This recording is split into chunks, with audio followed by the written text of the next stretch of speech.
오늘 하나님께서 주시는 말씀은요. 원래는 누가복음 14장 25절로 35절까지인데요. 저희들 세 계절만 좀 먼저 읽도록 하겠습니다. 33절로 35절까지 함께 읽도록 하겠습니다. 33절로 35절 시작. 이와 같이 너희 중에 누구든지 자기의 모든 소유를 버리지 아니하면 능히 내 제자가 되지 못하리라. 소금이 좋은 것이나 소금도 만일 그 맛을 잃으면 무엇으로 짜게 하리요. 땅에도 그름에도 쓸데없어 내 버리느니라. 들을 귀가 있는 자는 들을지어다 하시니라. 아멘. 여러분, 성경은 66권으로 돼 있죠. 네, 구약이 39권, 그리고 사복음서 또 23권의 서신서로 돼 있는데요. 그 중에서 가장 핵심이 되는 성경은 어떤 성경입니까? 구약과 서신서 사이에 있는 사복음서죠. 당연히. 구약의 39권은 한 곳을 향하여 그 이야기들이 달려오고 있습니다. 예수 그리스도. 그 예수 그리스도라는 좋은 소식을 경험하고 살아내고 세워가고 또 전파하는 것이 서신서죠. 예. 그런데 이 복음서 네 권 중에서 마태, 마가, 누가 이 세 권을 보는 관점이 비슷하다. 그래가지고 저희들이 공관복음이다라고 배웠습니다. 그 공관복음 마태, 마가, 누가는 카메라를 들고 각각 다른 방향에서 촬영을 하는데 땅에서 촬영을 하는 거라면 요한복음은 드론을 띄운다 이런 얘기를 지난번에 들었었죠. 근데 드론이 나오기 전에는 요한복음을 독수리 복음이다 이렇게도 했었거든요. 독수리는 눈이 10.0이라고 하잖아요. 날면서 전체를 보면서도 작은 뭐 벌레나 동물들도 다 보는데요. 이렇게 위에서 아래를 내려다보는 아주 그 차원이 다른 그런 통찰을 가지고 있다. 그렇게 해서 요한복음은 아주 그 독특하다라고 말을 하기도 하는데요. 이번 주에 저희들이 읽을 통독 구간은요. 누가복음 9장에서 24장까지 그리고 요한복음 3장까지를 읽는데요.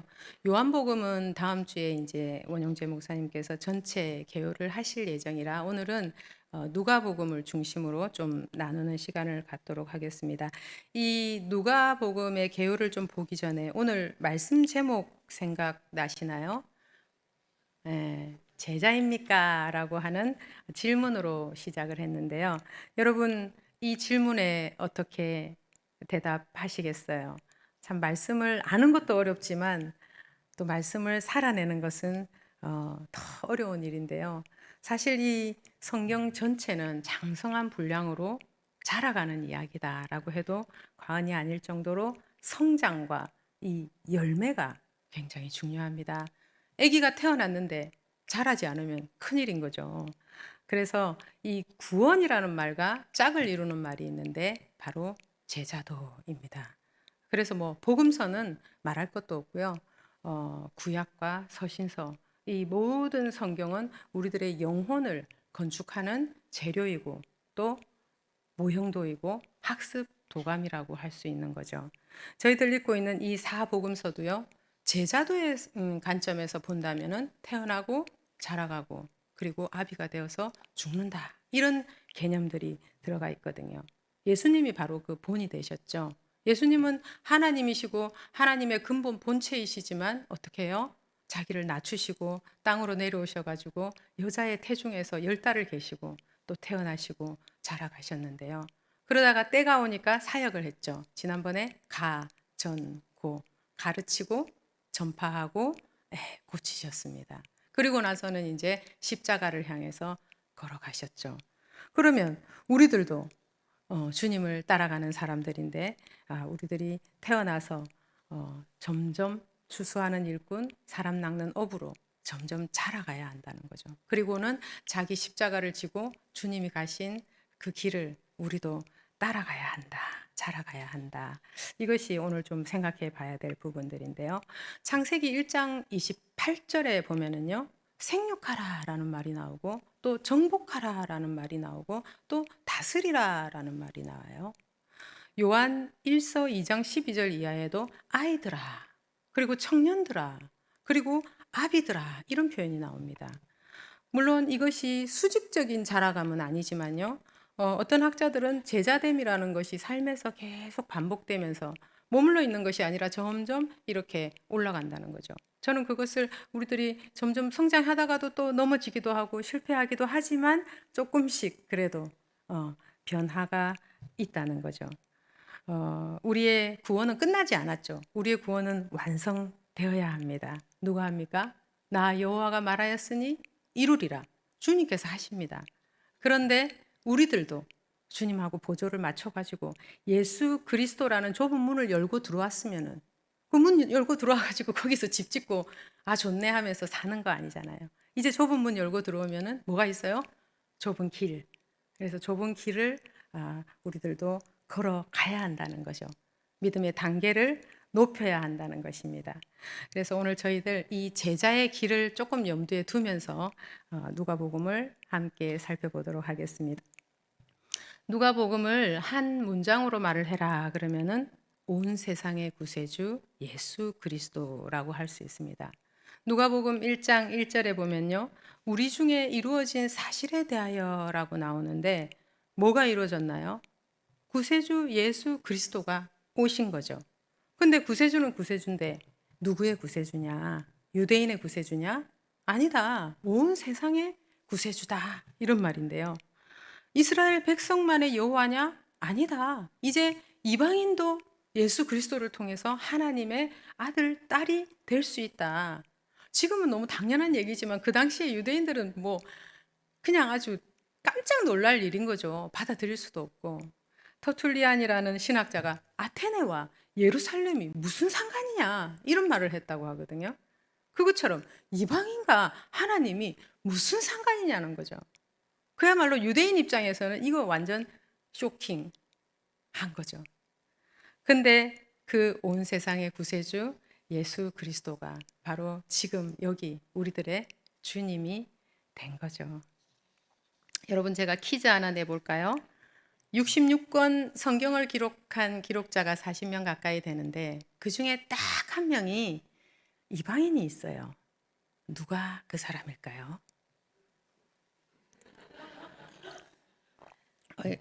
강의 안에 다 나와 있나요? 네, 누가입니다. 아주 특별한 일이죠. 이방인의 언어 헬라어로 이방인을 향해서 쓴 복음이 바로 누가복음입니다. 누가는 12제자가 아니었죠. 누가는 사도 바울이 2차 전도 여행을 할 때 그때 만나가지고 동역자가 됐는데요. 사도 바울이 로마에서 처형당하기 직전까지 그 디모데후서에 보면 나와 있잖아요. 다 없고 누가만 내 옆에 있다. 마지막까지 끝까지 함께 있어준 의리의 사나이가 또 이 누가입니다. 사도 바울이 유대인으로서 이방인에게 전도를 하고 사역을 했다면 이 누가는 이방인으로서 이방인에게 전도를 하고 사역을 했습니다. 마태복음을 왕의 복음이다라고 별명을 지어준다면 누가복음은 인자의 복음이다라고 하는데요. 이 누가복음의 큰 특징 중에 하나가 이 없는 사람들, 약한 사람들, 불쌍한 사람들, 고아, 가부 이런 사람들에 대한 특별한 마음들이 너무 많다 보니까 누가복음의 또 다른 이름은 가난한 자의 복음이다 이렇게 또 합니다. 그리고 또 사람 취급 못 받던 그런 그룹이 있었죠. 여성들. 예, 그 여성들에 대해서도 굉장히 많은 내용들이 나오고 있어서 아녀자의 복음이다. 여성의 복음이다. 이런 이름도 있는데요. 누가복음은 별명이 많습니다. 성령의 복음이다. 기도의 복음이다. 이 강의 안에 보시면 누가의 5대 관심사 그리고 5대 주제가 나와 있는데요. 이 누가라는 사람은 의사였죠. 근데 이 사람이 의사기 때문에 그런지 아니면은 누가가 성격 자체가 그런지는 모르겠는데 굉장히 자기가 성경을 순서대로 썼다는 거죠. 시간의 순서대로. 그리고 또 자기는 굉장히 세세하게 썼다라고 말을 합니다. 1장 3절 누가복음의 특징을 드러내는 아주 귀한 구절인데요. 저희들 다 같이 한번 읽어볼까요? 1장 3절 시작.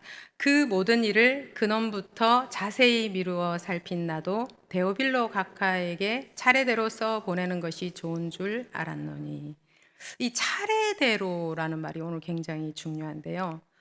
이 누가복음 때문에 우리는 예수님의 공생애를 시간 순으로 어떻게 일어났는지 정확하게 기준을 잡을 수 있는 것입니다. 이 누가복음 때문에 마태복음이 시간 순서대로 돼 있는 게 아니구나 하는 것도 알 수 있는 거죠. 마태복음은 그때 일곱 묶음에 대해서 들었는데요. 무슨 뭐 설교 덩어리라든지 기적 덩어리라든지 아니면 심판 덩어리 이렇게 묶어 놓은 묶음들이 많으니까 묶으려다 보니까 시간은 또 조금 이렇게 섞일 수도 있는 거죠. 근데 우리에게는 누가가 있기 때문에 예수님이 걸어가셨던 발자취를 시간의 순서대로 우리들이 한번 따라가 볼 수 있는 것입니다. 그리고 또 하나의 누가복음의 큰 특징은 굉장히 길다라는 건데요. 신약 성경 27권 중에서 가장 긴 성경이 누가복음입니다. 길기도 긴데요. 그 필력이 대단해 가지고 구약에 이사야서가 있다면 신약에 누가복음이 있다 할 정도로 그 문체가 아주 다양하고 아주 아름다운 글이라고 하는데요. 여러분 그거 아시겠어요? 이 우리가 또 개역 번역으로 읽다 보니까 그게 잘 크게 또 차이를 못 느끼는 경우도 많은데요. 누가복음 3장에 보시면은 예수님의 족보 이야기가 나오잖아요. 그 족보 이야기를 보면 참 감탄이 쏟아지죠. 예수님을 요셉의 아들이라고 하면서 위에서 아래로 내려오는 족보가 아니라 아래에서 위로 올라가는 족보를 하는데요. 그 위는 그 위는 그 위는 하면서 올라가서 그 위는 다윗, 그 위는 아브라함, 그 위는 아담, 그 위는 하나님이시라 이렇게 하시잖아요. 그래가지고 이 정말 예수님과 하나님을 연결시키면서 동시에 이 아담을 언급을 하면서 누가는 다시 한번 예수님이 온 인류 최초의 인류를 언급하면서 그 온 인류의 구세주이신 또 예수님을 한 번 더 강조를 하는데요.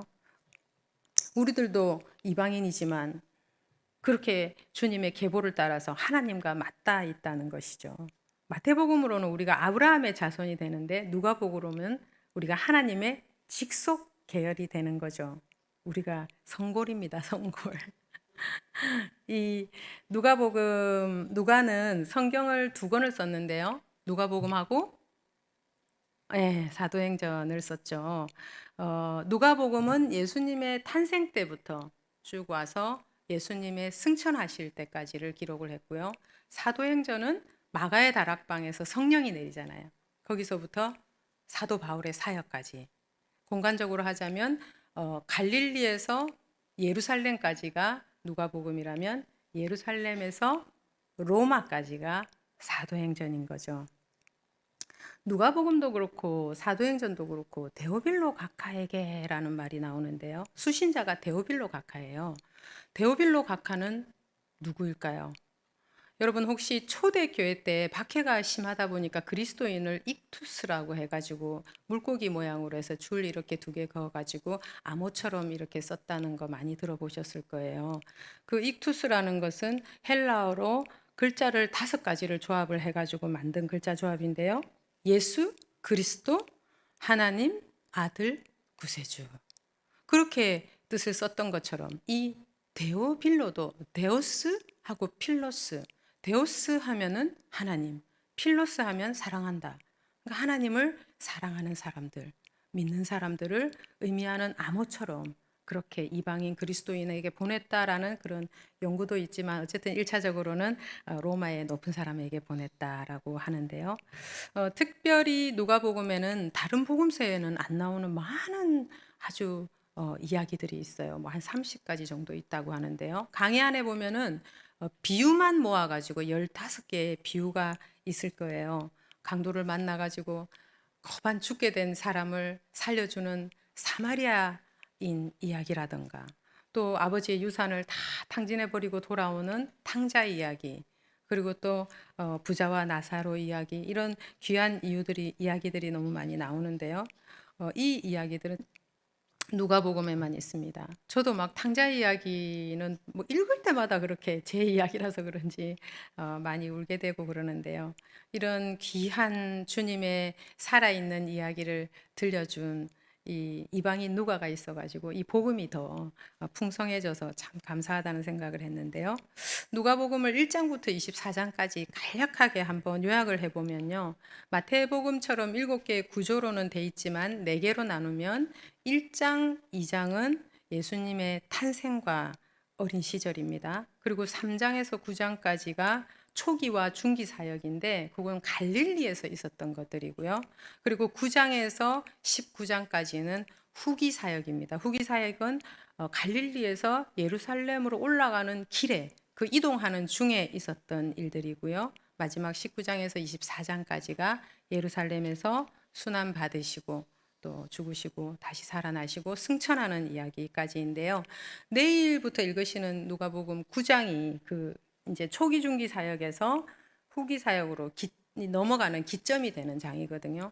이 후기 사역으로 넘어간다는 것은 점점 마지막을 향해서 가고 있는 시간이기 때문에 이 긴장감이 계속 커집니다. 그리고 예수님을 반대하는 무리들도 점점 강도가 세지고 거칠어지는 거죠. 그 9장 51절에 한번 보시면요. 주님께서 예루살렘으로 올라가시기로 굳게 결심한다라는 말이 나오는데 주님이 예루살렘 올라가시는데 뭘 그렇게 마음을 굳게 결심까지 하시고 그러나라고 그러는데 왜 그렇게 굳게 결심하십니까? 이제 헤어져야 되고 돌아가셔야 되고 십자가를 져야 되기 때문에 이제 예루살렘으로 올라간다라고 하시는 거죠. 사진을 한번 보시면요. 일부 서막도 조금 강조를 하는 편인데 누가복음이 특별히 이제 9장부터 19장까지가 이 아까 말씀드렸죠. 예루살렘에서 갈릴리에서 예루살렘까지 올라가는 이 여정, 여기를 누가가 굉장히 강조하고 있다는 것을 볼 수가 있습니다. 공생애의 마지막 부분이죠. 그 3년 차에 갈릴리에서 예루살렘 올라가는 여기에 누가가 아주 힘을 싣고 있다라고 기억해 주시면 좋겠고요. 누가복음 10장에 보면은 70인의 제자를 선교 파송 보내는 이야기가 있는데요. 그 전에 12제자를 파송을 보냈었죠. 그러니까 이때는 또 다른 무명의 제자 70명이 있었다. 그리고 예수님께서는 이 복음 선포라는 지상 사역을 계속 확대하고 있다라는 걸 보여주고요. 10장 38절에 보면 유명한 마르다하고 마리아 이야기가 나오는데요. 어때요? 마르다는 손님들 밥하고 반찬하느라고 정신이 없는데 마리아는 예수님 발치에 딱 앉아가지고 말씀을 듣더라 이렇게 돼 있잖아요. 이게 당시 그레코 로만 시대라는 게 여자는 물건 같은 존재였잖아요. 오죽했으면 유대인이 감사 기도를 할 때 하나님 제가 여자로 태어나지 않게 해주셔서 감사합니다. 이런 기도를 자주 했다고 하잖아요. 그런 시대에 마리아가 주님의 발치라고 하면은 제일 앞에 앉아가지고 그 많은 남자들이 있는데 앉아가지고 설교를 이렇게 들었다는 건데 보통 다른 복음서에는 이런 게 안 나오죠. 근데 이제 예수님께서 이 아까도 여성의 복음이다라는 말도 했지만 이 여자들을 얼마나 용납을 하시고 귀하게 여겨 주셨는지 느낄 수 있는 사건이고요. 또 그것을 누가가 놓치지 않고 누가도 항상 약자들에게 마음이 있으니까 그런 부분을 잘 기술을 해준 거죠. 또 13장 6절에 한번 보시면요. 무화과 나무 비유가 나와요. 이것은 마태복음에 나오는 무화과 나무 저주 사건하고는 전혀 다른 이야기인데요. 어떤 주인이 있었는데 이건 비유죠. 포도원이 있었는데 그 포도원 안에다가 무화과 나무를 하나 이렇게 심어 놓은 거죠. 근데 주인이 매년 와가지고 보니까 열매가 안 열리는 거예요. 그래가지고 포도원지기를 불러가지고 이 내 땅만 버린다. 이 무화과 나무를 찍어내라. 이렇게 말하는 장면이거든요. 근데 예수님이 지금 3년 차잖아요. 제자들 데리고 다니는 3년 차니까 제자들한테 열매 맺지 못하는 인생에 대해서 엄중하게 경고를 하는 그런 장면입니다. 이 비유가 바로 제가 오늘 좀 시작부터 끝까지 계속 지금 말하고자 하는 제자도하고 관련 있는 또 한 부분인데요. 주인이 그래가지고 막 찍어버리라고 하니까 포도원지기가 뭐라 그래요? 아, 1년 한 번, 금년만 한 번 더 좀 기회를 주자고. 제가 좀 그럼도 많이 주고 땅도 파고 해서 좀 관리를 해볼 테니까 그래도 왔는데 열매가 열면 좋겠지만 그래도 열매가 안 연다. 그러면 찍어버리자고. 그렇게 포도원 지기가 대답을 하는데요. 정말 누가복음에는 이 하나하나 비유와 이야기들이 주옥 같다라고 할 정도로 너무나 그런 이야기들이 많이 나오는데 왜 이렇게 많은 얘기가 나옵니까? 구원이라는 게 그만큼 이해하기가 힘들다는 거죠. 뿐만 아니라 구원과 아까 세트라고 했던 게 뭐예요? 제자도. 이 제자가 되는 길이 굉장히 무엇인지 좀 더 잘 깨닫게 하기 위해서 다양한 방식으로 이야기를 들려주시고 있습니다. 그러면 누가복음의 끝은 어떻게 끝날까요? 누가복음에 나오는 예수님의 마지막 말씀은 무엇일까요? 각 복음서에는 마지막에 예수님의 명령이 나오죠. 마태복음에 나오는 예수님의 명령을 우리가 유언 명령이다라고 하면서 Great Commission이다 이러면서 위대한 명령이라고 하죠. 모든 민족을 제자로 삼아서 내가 너희에게 분부한 모든 것을 끝까지 지켜 행하게 하라라고 명령을 했다면 누가복음에는 어떤 명령을 남기셨을까요? 24장 49절입니다. 저희들 함께 읽도록 하겠습니다. 시작. 볼지어다 내가 내 아버지께서 약속하신 것을 너희에게 보내리니 너희는 위로부터 능력으로 입혀질 때까지 이 성에 머물라 하시니라. 누가복음의 마지막은 성령을 기다리라. 이렇게 끝이 나는 것입니다. 그래서 어때요? 사도행전에서 실제로 120문도에게 성령이 내리죠. 그래서 사도행전이 시작되는데요. 오늘 누가복음은 제가 조금 제자도를 중심으로 관련된 좀 기초적인 내용만 나눴는데요. 여러분 유튜브에 들어가시면 더 메시지 누가복음이 있어요. 담임 목사님께서 강의하신 건데 이 누가복음 전체를 조금 더 깊게 나눠 놓은 게 있으니까 그걸 좀 참고해 주시면 좋겠고요. 오늘 함께 나눌 한 말씀은 예수님의 제자가 되는 길 그런 내용을 한번 나누어 보려고 합니다. 여러분 기업들이 자기 브랜드를 광고하고 홍보할 때 굉장히 중요하게 생각하는 게 뭘까요? 바로 그 브랜드의 로고와 슬로건을 중요하게 생각하거든요.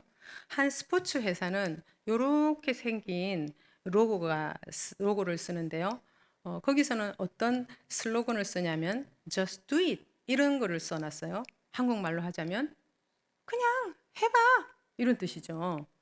근데 이 회사에서 소비자들과 커뮤니케이션을 하기 위해서 막대한 광고비를 들이고 돈을 엄청 쓰고 정말 엄청난 노출을 하다 보니까 어때요? 그 슬로건을 쓰다가 계속 쓰다가 어느 날 슬로건 빼고 그다음에 브랜드 이름까지 다 빼도 이렇게 생긴 걸 보면 우리는 브랜드 뭔지 알아. 브랜드 이름도 생각나. 뿐만 아니라 그 기업의 세계관과 메시지가 전달이 계속 되는 거죠. 그 로고 하나만으로도. 예수님은 어떠실까요? 예수님은 어떤 로고를 쓰셨을까요? 예수님은 자신의 로고로 십자가를 쓰셨어요. 그리고 예수님의 슬로건도 아주 세고 극단적인데요. Come and die. 와서 죽어라. 이것이 예수님의 슬로건입니다. 슬로건이 좀 늦게 나왔네요. 기업이 광고를 하는 거 왜 합니까? 찾아오라고. 찾아와서 우리 좋은 물건 많이 사가라고 광고를 하는 거죠. 근데 예수님은 와서 죽으라고요? 이거는 오는 사람들, 따라오는 사람들 다 쫓아내는 광고라고밖에 볼 수 없는데요. 정말 인류 역사상 가장 잔인했던 사형 도구가 십자가였죠. 그리고 사람들이 듣기 싫어하는 말이 하나가 있잖아요. 죽음이라는 단어. 우리 실제로 사람이 그렇게 우리가 돌아가셨다라고 보통은 표현을 하지 그 단어를 잘 안 쓰잖아요. 뭐 영어로도 passed away 이렇게 돌아가셨다라고 쓰는데요.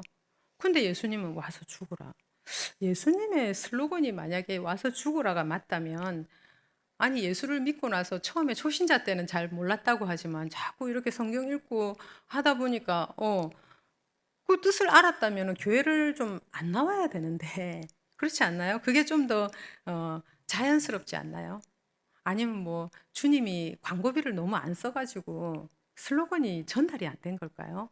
저희들 오늘 본문 말씀하고 다시 좀 살펴보면서 예수님이 어떤 말씀을 하셨는지 좀 알아봤으면 좋겠는데요. 아까 저희가 세 계절만 읽었는데요. 원래 본문이 25절부터 35절까지인데요. 말씀을 드렸지만 이 복음서는 다 제자도에 관련된 거지만 특별히 요즘에는 이제 누가복음을 새로운 학자들이 제자도의 관점에서 많이 연구한다는 그런 글들을 많이 봤는데요. 이제 구원의 관점을 넘어서 제자도의 관점으로 누가복음을 많이 보고 있다는데 특별히 이 단락은 주님께서 직접 제자 하시는 아주 유명한 단락입니다. 그래서 주님께서 제자가 되는 길 세 가지를 딱 알려주시는데 되는 길을 말씀하시는 게 아니라 그 반대로 역설적으로 뭐 하지 않으면 능히 내 제자가 되지 못한다라고 하면서 못하는 경우를 세 가지를 알려주세요. 그것이 뭔지 우리가 좀 알아봤으면 좋겠습니다. 저희들 한 절은 제가 읽고 또 한 절은 다 함께 읽으면서 교독을 한번 했으면 좋겠습니다. 14장 25절로 35절까지 제가 먼저 읽겠습니다. 수많은 무리가 함께 갈새 예수께서 돌이키사 이르시되 무릇 내게 오는 자가 자기 부모와 처자와 형제와 자매와 더욱이 자기 목숨까지 미워하지 아니하면 능히 내 제자가 되지 못하고 누구든지 자기 십자가를 지고 나를 따르지 않는 자도 능히 내 제자가 되지 못하리라. 너희 중에 누가 망대를 세우고자 할진대 자기의 가진 것이 준공하기까지에 족할런지 먼저 앉아 그 비용을 계산하지 아니하겠느냐. 그렇게 아니하여 그 기초만 쌓고 능히 이루지 못하면 보는 자가 다 비웃어 이르되 이 사람이 공사를 시작하고 능히 이루지 못하였다 하리라. 또 어떤 임금이 다른 임금과 싸우러 갈 때에 먼저 앉아 1만 명으로서 저 2만 명을 거느리고 오는 자를 대적할 수 있을까 헤아리지 아니하겠느냐? 만일 못할 터 그가 아직 멀리 있을 때에 사신을 보내어 화친을 청할지니라. 이와 같이 너희 중에 누구든지 자기의 모든 소유를 버리지 아니하면 능히 내 제자가 되지 못하리라. 소금이 좋은 것이나 소금도 만일 그 맛을 잃으면 무엇으로 짜게 하리요? 땅에도 다 같이 할까요? 땅에도 걸음에도 쓸데없어 내 버리느니라. 들을 귀가 있는 자는 들을지어다 하시니라. 아멘. 어때요? 세 가지 다 찾으셨어요? 어떤 세 가지였죠? 첫 번째, 능히 내 제자가 되지 못하는 첫 번째, 가족을 미워하래요. 그리고 내 목숨도 미워하래요. 그리고 두 번째는요, 27절에 보면 자기 십자가를 지고 나를 따르지 않으면은 능히 내 제자가 되지 못한대요. 세 번째는요, 좀 뒤에 나오는데 33절에 보시면은 자기의 소유를 버리지 않으면 능히 내 제자가 되지 못한다라고 되어 있습니다. 가족과 내 목숨을 미워하고 자기 십자가 지고 그리고 소유를 버리라. 이 세 가지가 예수님이 말씀하시는 핵심 제자도인 것 같은데요. 읽고 나니까 어때요? 아유, 이거 뭐 알아보기도 전에 제자가 되는 길이 너무 부담스럽고 너무 심각한 것 같아요. 그런 생각 안 드세요?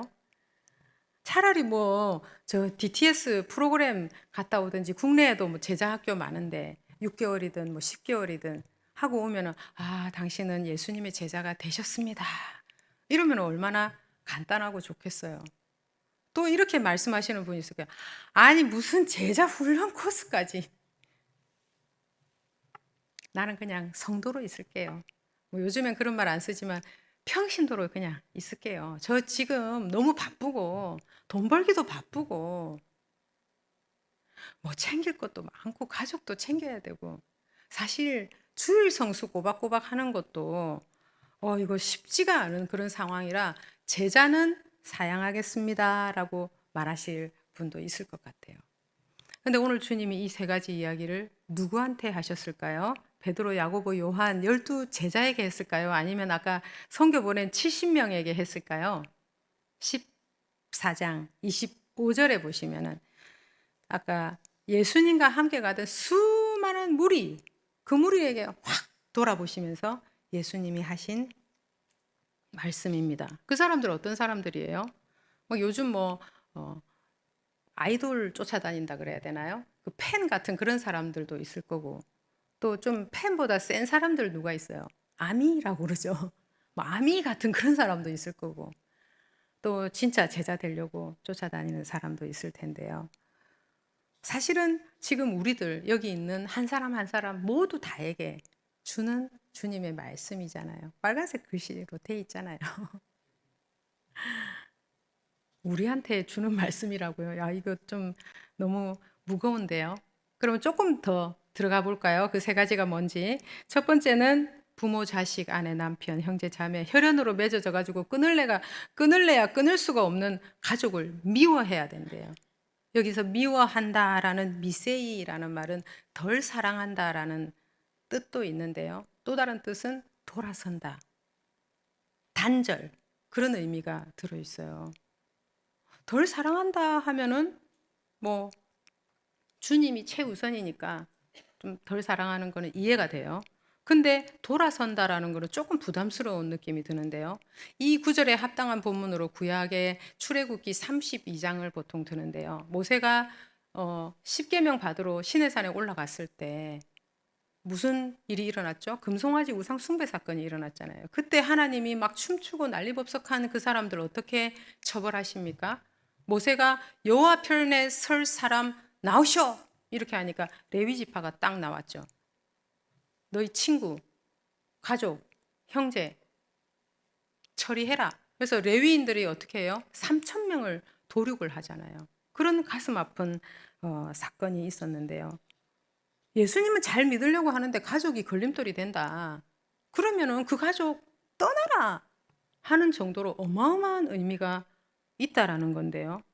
그리고 또 뭐예요? 자기 목숨을 미워해야 된대요. 자기 목숨. 아니, 가족을 떠나는 것도 그런데 내 목숨도 떠나야 되나요? 무슨 말입니까? 이 많은 해석본들을 보면은 해석을 좀 부드럽게 하고 싶으니까 자기 목숨을 좀 덜 사랑해야 된다. 예수님을 더 많이 사랑하고 나는 좀 덜 사랑해야 된다로 자꾸 해석을 하려고 하는데요. 그렇게 하면은 답이 안 나옵니다, 이게. 목숨이라는 거는 여기서 부시케라고 하는 건데 육체에 속한 그 생명도 있지만요. 내적인 자아를 다 포함하고 있는 말이거든요. 그냥 나라는 존재 전체가 다 죽어야 된단 말입니다. 죽어야 산다는 거죠. 누가복음 9장 24절을 화면을 보시면서 함께 읽겠습니다. 시작. 누구든지 제 목숨을 구원하고자 하면 잃을 것이요 누구든지 나를 위하여 제 목숨을 잃으면 구원하리라. 성경은 정말 계속 너무 역설적이죠. 자기 자신을 위해서 막 발버둥을 치고 나를 계속 찾으면 어떻게 돼요? 나를 잃어버리게 돼 있어요. 근데 복음을 위해서, 예수님을 위해서 나를 던지면, 나를 버리면 내가 누군지 정확하게 알게 되고 나를 찾게 돼 있다는 거죠. 사도 바울도 나는 날마다 죽노라라고 말했잖아요. 두 번째 27절에 자기 십자가를 지고 예수님을 따르지 않으면 능히 내 제자가 되지 못한대요. 십자가를 지는 게 뭘까요? 저희들 뭐 가끔 이렇게 쉽게 얘기 잘하죠. 아, 우리 남편이 내 십자가야. 내 자식이 십자가지. 아우, 요즘 내가 십자가 지고 가느라 아주 스트레스 장난 아니야. 그런 말을 하는데 여러분, 이 성경에서 말하는 십자가를 진다는 게 과연 이런 뉘앙스로 말을 할 수 있을까요? 여기서 지고 간다라는 이 바스티조라는 말은 예수님이 지고 갔던 그 단어와 똑같은 단어를 쓰고 있어요.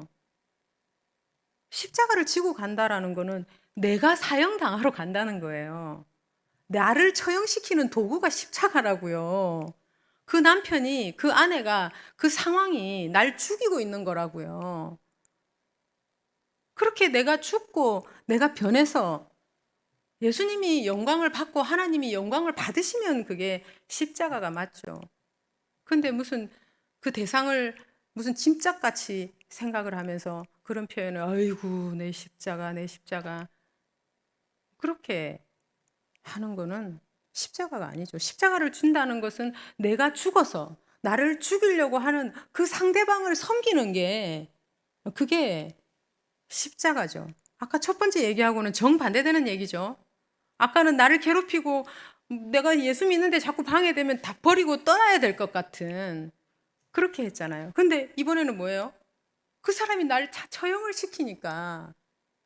근데 그 사람을 섬기는 그것이 예수님을 따라가는 거고, 결국은 내가 변해서 결국 그 누군가를 다시 살릴 수 있는 그것이 예수님을 따라가는 길이라는 거죠. 그게 아니면은 그냥 뭐 세상 사람하고 하나도 차이도 안 나는 그냥 푸념이고 한탄이고 뭐 신세 한탄 같은 거죠. 세 번째는 33절인데요. 내 소유물을 다 버려야 된대요. 그거 버리지 않으면 능히 내 제자가 될 수 없다라고 말씀하십니다. 이 소유물은 세상적인 재물을 여기서 말하는데요. 아니, 돈을 좀 잘 벌게 해달라고 지금 교회를 나오고 기도도 열심히 하고 있는데, 있는 돈을 버리라니요? 이게 무슨 말입니까? 이거는 우리가 물질이라든지 어떤 세속적인 가치들이 너무 많죠, 지금. 그런 거에 인생을 너무 집중해가지고 살다 보면은 결국은 돈에 묶이는 삶이 되고, 그런 삶은 능히 예수님의 제자가 되는 데에 합당하지 않다라고 하는 거죠. 빌립보서 3장 7절에 보면 사도 바울도 자신에게 유익했던 그 모든 것을 주님 때문에 다 해로 여기겠다고 그렇게 말하잖아요. 근데 여러분 33절 세 번째 말씀하시기 전에 그 두 가지의 아주 묘한 비유가 나오는데 보셨죠? 하나는 망대 비유고 하나는 1만 명으로 2만 명이 싸워야 되는 어떤 임금에 대한 비유가 나오는데요. 성경 읽다가 아마 이 두 가지 비유 보시면서 아이 도대체 무슨 말이야 하고 그런 생각 많이 해보셨을 텐데요. 저도 이 부분에 왜 이 생뚱맞게 이런 말이 들어가 있고 연결이 이렇게 안 되는가 해서 항상 그랬었는데요. 이 망대 비유는 뭘까요? 망대는 뭘까요? 개인이나 국가에 꼭 필요한 게 망대였는데요. 만약에 집에 포도원이 있다면 높은 망대가 있어서 도둑이나 이런 사람들이 그 넓은 포도원을 망치지 못하도록 항상 망을 봐야 되는 거죠. 그렇게 나에게 소중한 것을 지키기 위한 그 망대를 짓다가 말아버리면 어떻게 돼요? 아무 소용도 없고 비웃음거리밖에 안 된다는 거죠. 그리고 군사 2만 명의 적이 쳐들어오는데 나한테 1만 명밖에 없어요. 이 임금한테. 그러면은 어차피 질 게 뻔하니까 그냥 화친을 하는 게 낫지 않겠니? 라고 얘기를 하는데 여기서 화친이라는 말을 찾아보면요. 충성을 맹세한다. 그런 뜻이거든요. 그건 뭐예요? 그냥 항복하는 거죠. 싸우지 않고 그냥 항복하는 거죠. 이 말은 그 당시에 예수님이 그 전쟁이 조금 있었었는데 그걸 가지고 이제 좀 비유를 드셨는데 세례 요한의 목을 뱉던 헤롯 안티파스라는 분봉왕이 있었잖아요. 그 헤롯 안티파스가 자기 그 이복 동생이죠. 배다른 동생 빌립의 아내 헤로디아를 자기 아내로 결국 삼으려고 그 본처하고 이혼을 하게 됩니다. 근데 그 본처가 누구냐면은 아라비아 왕의 그 아레타스라는 왕의 딸이었었거든요. 그러니까 이 왕이 이제 뭐 이혼한다 하다가 이제 진짜 딱 이혼을 하니까 막 너무 화가 나가지고 엄청나게 많은 군사를 몰고 와서 한번 난리를 쳐놓으니까 이 헤롯 분봉왕이 그때 엄청나게 패배를 하고 참패를 당하고 피해를 많이 입고 수치를 당했다고 하거든요. 그러니까 예수님이 이 전쟁 얘기를 하니까 사람들은 얼마 전에 있었던 전쟁이니까 그걸 딱 떠올리는데요. 근데 이제 지금 이런 생각을 하시는 분이 있을 거예요. 아, 제자 얘기하다가 또 뭐 망대 얘기하다가 또 뭐 전쟁 얘기하니까 연결도 안 되고 무슨 얘기를 하려고 그러는 거지? 근데 맞습니다. 이게 좀 연결이 잘 안 돼요. 그래가지고 저도 지금 책도 많이 찾아보고 주석서도 많이 뒤져보고 안 되는 이 언어로 헬라어도 막 다 찾아보고 이렇게 했는데요. 내용이 시원치가 않은 거예요. 이걸 날은 잡혀 있고 어떻게 전해드려야 되나 고민이 돼가지고 기도를 하는데 주님이 이런 마음을 딱 주시는 거예요. 네가 포도원을 가지고 있으면 망대를 지어야 되지 않겠니? 돈이 아무리 많이 들어도 망대가 있어야 포도원을 지킬 수 있잖아. 너희 집 현관문 도어락이 비싸다고 도어락 계산해보고 달까 말까 고민하고 그럼 무조건 달아야 된다라는 거죠. 이거는 계산해보고 감당이 안 될 것 같으니까 망대를 지을까 말까 그렇게 하라는 말씀이 아니고 아무리 큰 대가를 치르더라도 이 망대는 지어져야만 한다는 겁니다. 그리고 네가 만약에 전쟁을 해야 되는 한 나라의 임금이라면 너 어떻게 할래? 넌 10,000명밖에 없는데 지금 20,000명이 쳐들어오고 있어. 그럼 가서 화친을 청할래? 아니라는 거죠. 화친을 청하면 나라가 없어지는데, 화친을 청하면 백성 다 노예로 잡혀가는데, 이건 목숨을 걸고 죽기 살기로 싸워야 된다는 겁니다. 반드시 그 전쟁을 치러야 된다라는 말을 아주 역설적으로 말씀하시는 거였구나 하고 제 나름대로는 그렇게 결정을 내렸어요. 이 망대 비유와 전쟁 비유는요, 그리스도인이 되고 제자가 된다는 것은 반드시 굉장히 어려운 길이고 쉽게 갈 수 있는 길이 아니다. 그러나 어떤 희생을 치르고라도 이 길은 반드시 가야만 되는 길이다. 그래서 이 길을 좁은 길이라고 하잖아요. 그리고 이 길은 오직 하나님을 의지해야만 갈 수 있는 길인 거죠. 그리고 또 마지막에 연결이 잘 안 되는 것 같은 또 소금 얘기가 나와요. 소금이 이제 결론인데요. 34절에 보면은 소금은 좋은 것인데 짠맛을 잃어버리게 되면은 내다 버려버린대요. 아이, 또 갑자기 무슨 말입니까? 이 세상에서 짠맛을 낼 수 있는 것은 오직 소금밖에 없는데 짠맛이 없는 소금이라니요? 이스라엘에서는 보통 그 사해바다에서 소금을 이렇게 캐는데 이 지각 변동으로 바다가 이렇게 산이 된 그런 곳들이 있어갖고 산에서도 소금을 많이 캐거든요. 그런데 거기에 불순물이 너무 많이 들어가 있는 소금을 습기 있는 곳에다 두게 되면은 염화나트륨만 다 내려가가지고 위쪽에 있는 건 모양은 떡 소금하고 같은데 전혀 짠맛이 안 나는 그런 소금이 실제로 존재를 한다는데요. 소금이 짠맛을 내지 못한다. 우리한테 어떻게 적용을 해야 됩니까? 이거는 아까 말한 1번, 2번, 3번이 없는 사람. 자기 가족이 제일 우선이고 십자가 절대 안 져. 소유 절대 안 버려. 제일 중요해, 돈이. 그런 사람 제자 아니다. 그 말씀을 하고 있는 겁니다. 크리스찬이라는 이름은 가졌고 교회는 나와요. 예배도 나와요. 다 크리스찬처럼 다 하긴 해요. 근데 말씀을 모르니까 말씀대로 살 수도 없고 말씀 알아도 그냥 눈 감고 안 사는 거죠. 말씀대로는. 그런 크리스찬을 almost 크리스찬이라고 하는데요. 한국말로 하면 거의 크리스찬. 뭐 크리스찬이면 크리스찬이지 거의 크리스찬은 또 뭔지. 근데 여기서 이제 나야말로 내가 정말 짠맛을 가진 소금이 맞는지 돌아봐야 된다는 거죠.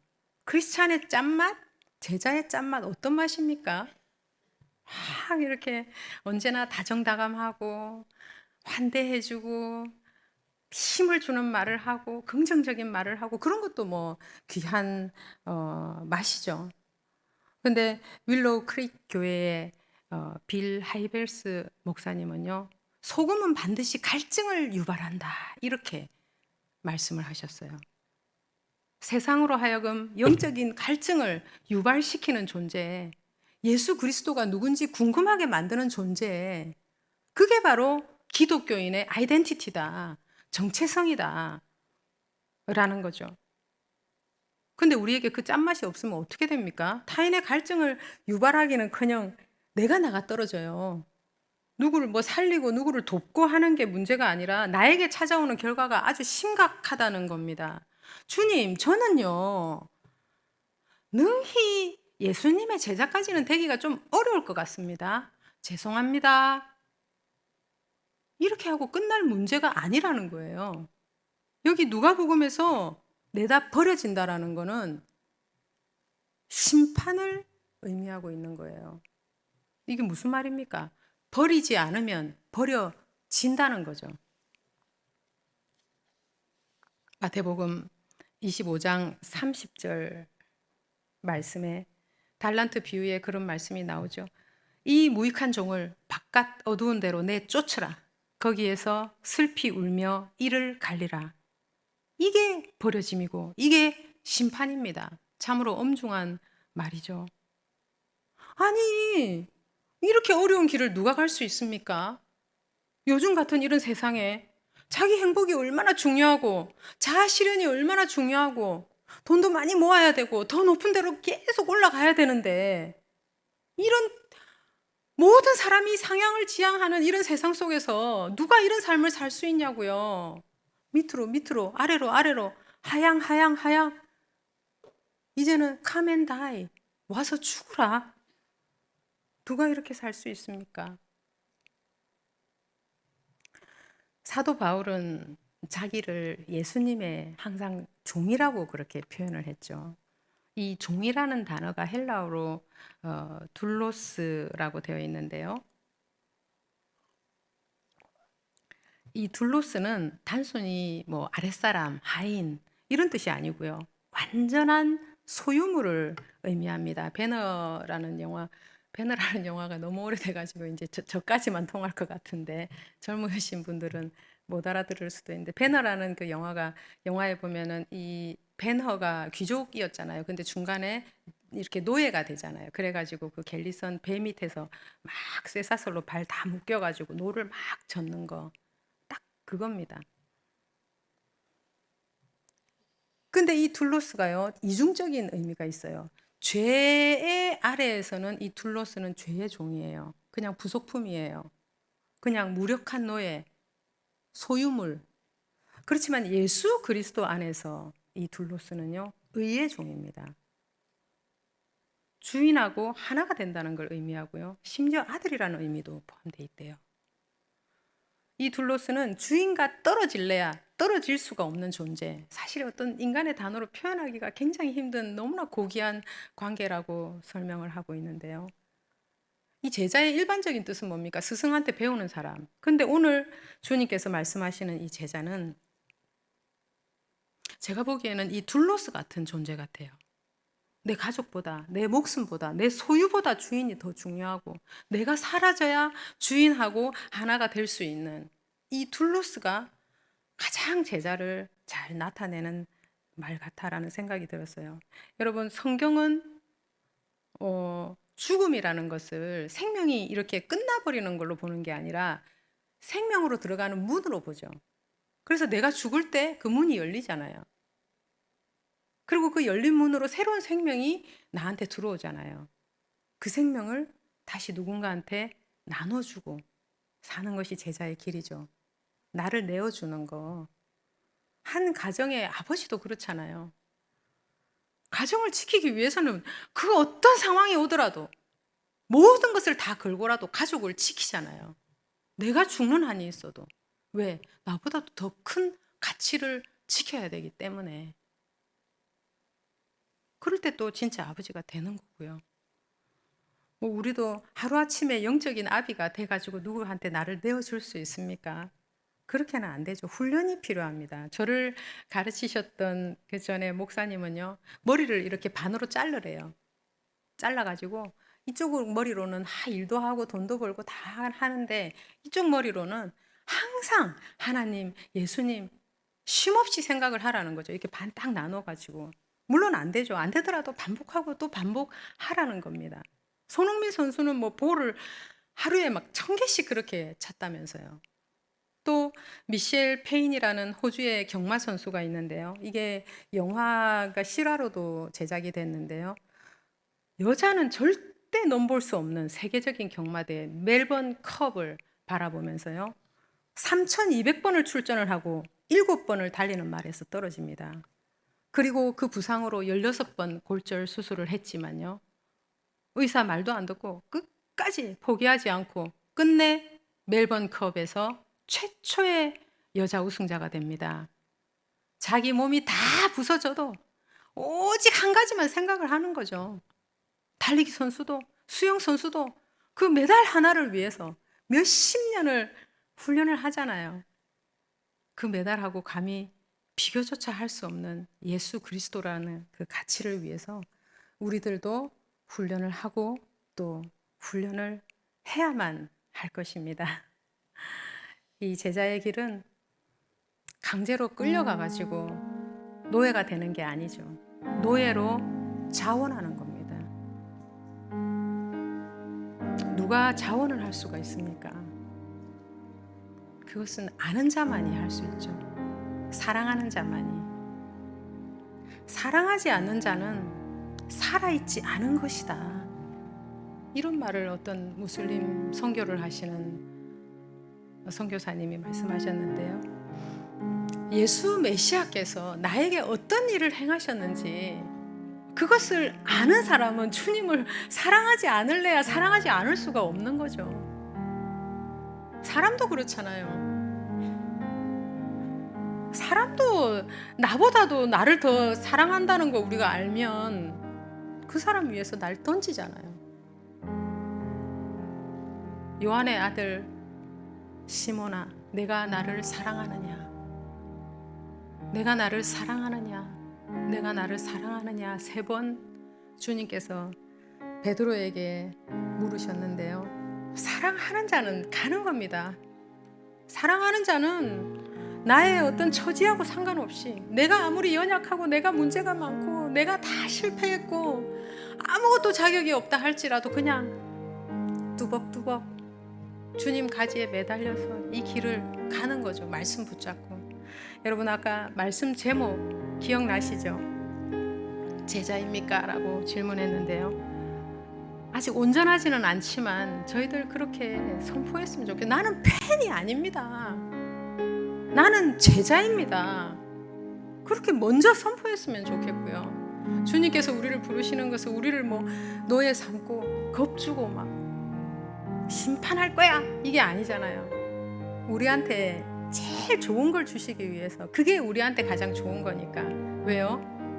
영원한 생명, 영원한 승리를 그 길을 통해서만 맛볼 수 있기 때문에 주님께서 우리를 부르시는 줄 믿고 저희들 마음으로 제자가 되기로 결단하고 선포하는 저와 여러분이 되기를 소망합니다. 저희들 찬양하시겠습니다. 하나님의 부르심에는 후회하심이 없네. 하나님의 부르심에는 후회하심이 없네. 내가 이 자리에 선 것도 내가 이 자리에 선 것도 주의 부르심이라. 하나님의 부르심에는 결코 실수가 없네. 부르심에는 결코 실수가 없네. 나를 부르신 하나님의 신실하심을 믿네. 날 부르신 뜻, 날 부르신 뜻 내 생각보다 크고 날 향한 계획, 날 향한 계획 나의 지혜로 측량 못하나 가장 좋은 길로 가장 완전한 길로 오늘도 날 이끄신 믿네. 작은 나를 부르신 뜻을 나는 알 수 없지만 작은 나를 부르신 뜻을 나는 알 수 없지만 오직 감사와 순종으로 주의 길을 가리라. 때론 내가 연약해져도 주님 날 도우시니 주의 놀라운 나는 믿으며 살 계획을 나는 믿으며 살리. 날 부르신 뜻 내 생각보다 크고 날 향한 계획 나의 지혜로 측량 못하나 가장 좋은 길로 가장 완전한 길로 오늘도 날 이끄신 믿네. 날 부르신 뜻 내 생각보다 크고 날 부르신 뜻 내 생각보다 크고 날 향한 계획 나의 지혜로 측량 못하나 가장 좋은 가장 완전한 길로 오늘도 날 이끄신 믿네. 그렇습니다. 가장 좋은 길로 가장 완전한 길로 이끄시는 우리 주님께 기도하시죠. 이 어려운 길, 이 제자의 길 어떻게 갈 수 있습니까? 포도나무 대신 주님께 가지로 딱 붙어 있는 겁니다. 붙어 있으면 사랑하게 되고, 붙어 있으면 많은 열매를 맺을 수 있다고 주님께서 약속해 주셨어요.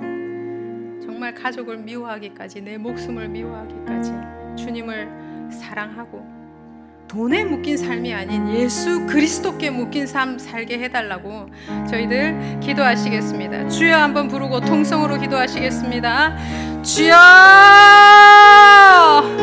아버지 하나님, 오늘 제자의 길로 부르시는 주님의 부르심 앞에 부족한 중에도 아멘으로 화답합니다. 주님, 저는 팬이 아닙니다. 주님, 저는 제자입니다. 부모와 처자와 형제 자매, 심지어 나의 목숨까지 미워하며 자기 십자가를 지고 당신을 따르게 하여 주시옵소서. 나의 모든 소유가 당신의 것임을 고백합니다. 모든 우리들을 높이시고 낮추시고 죽이시고 살리시고 가난하게 하시고 또 부하게 하시는 모든 주권이 당신께 있음을 믿음으로 선포합니다. 가장 좋은 것을 주시기 위하여 우리를 부르시고 또 훈련하시고 또 우리들을 정금같이 빚어가시는 주님을 찬양합니다. 더 큰 갈망으로, 더 타는 목마름으로, 더 거룩하게, 더 정결하게, 더 낮은 곳으로 그 좁은 길 걸어가는 제자의 길 걸어가게 하여 주시옵소서. 하나님, 이 길 잘 걸어갈 수 있도록 성령으로 함께 하시고 동행하여 주시옵소서. 이 길 완수하게 하여 주시옵소서. 누구든지 제 목숨을 구원하고자 하면 잃을 것이요, 누구든지 나를 위하여 제 목숨을 잃으면 구원하리라. 하나님 아버지, 가장 좋은 것을 주시기 위해서 우리에게 come and die, 와서 죽으라, 그렇게 부르시는 주님의 부르심에 저희들 기꺼이 아멘으로 화답하는 한 사람 한 사람 되게 하여 주시옵소서. 주님, 그 길은 내가 낮아지고, 내가 작아지고, 내가 부서지고, 내가 사라지고, 내가 죽는 길인 것을, 그 길만이 갈 수 있는 길인 것을 오늘 마음에 새기며, 사람으로는 할 수 없으되 하나님께서는 다 하실 수 있느니라 하신 말씀 기억하면서 포도나무가 되신 주님께 잘 붙어있는 가지가 되게 하여 주시옵소서. 그리하여 주님의 진액을 받는 우리들 되게 하시고 주님의 사랑을 받는 우리들 되게 하셔서 그 선하심을 맛보아 알고 주님의 그 사랑을 누군가한테 흘려보내서 그 사람을 살리는 아름다운 제자의 길 걷게 하여 주시옵소서. 주님, 이 땅에 수많은 비극과 전쟁과 고통 기억하여 주시옵고 저희들에게 허락하신 이 자기 십자가 겸손한 마음으로 지고 묵묵히 걸어가는 저희들 한 사람 한 사람 되게 하여 주시옵소서. 주님, 성령으로 함께하여 주시옵고 이 길 끝까지 주님 동행하여 주실 줄 믿으며 감사드리며 예수 그리스도의 이름으로 기도드리옵나이다.